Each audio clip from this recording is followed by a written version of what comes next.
Many people have become accustomed to the daily usage of the internet, but in reality, we're not that far removed from the time when the concept of wireless data sharing was a futuristic impossibility.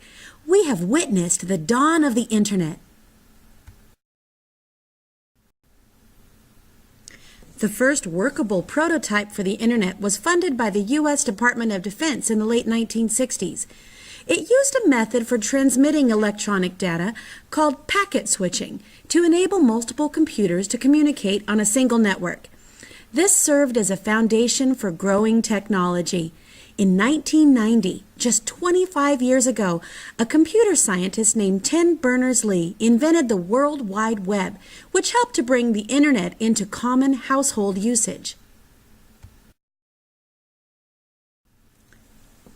This new technology has transformed the workplace. Instead of phone calls and letters, many businesses rely on social media like Twitter or Facebook to communicate with customers. An interesting user-friendly website has replaced the listing in a hard-copy telephone book. Within the company, presentations are expected to be full of pictures or videos that keep the attention of their coworkers. Emails no longer go solely from one person to another, but often have large distribution lists. Information sharing has surpassed the levels that we could expect just a generation ago. The legal issues are innumerable, but there seems to be three main categories of laws that are being tested in this relatively new arena: privacy, copyrights on intellectual property, and freedom of speech. Most people have become aware that true privacy is not to be found if you're active on the web. Information is tracked not only by the government, but by search engines and advertisers. And while the First Amendment does offer some protection of anonymity, it's not a guarantee. Liability may apply to something that was said anonymously if the law requires. If a site is not secure, payment data can be stolen, credit cards hacked, and identities hijacked.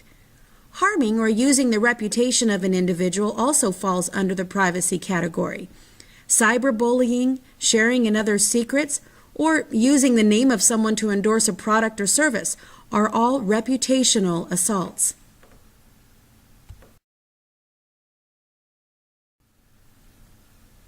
Copyrights are as valid on the internet as they were when photocopying was the main way to steal intellectual property.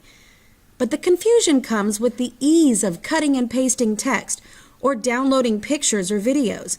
Copyright owners are left with the decision whether it is worth the expense to enforce their rights. The copyright symbol does not necessarily appear on everything that is protected by law, and it's the responsibility of the user to ensure that they are not stealing another person's intellectual property.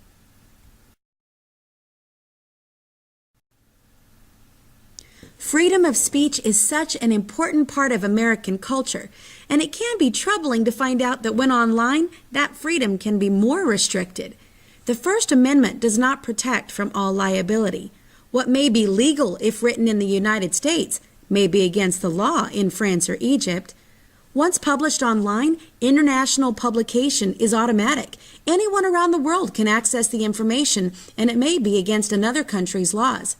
Incitement to violence, harm to children, and other kinds of speech are also not protected. Our online activity should mark us as followers of Christ. Be truthful, because we know that lying lips are detestable to God. One of the 10 Commandments is to refrain from stealing. This applies to stealing credit for intellectual property, other people's work.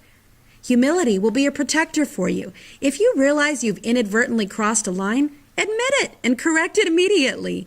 1 Peter 5:6 reminds us to humble ourselves before the Lord, and He will lift us up. Finally, have integrity. Be morally upright. Every action online is seen by God, if by no one else. There is no anonymity with Him.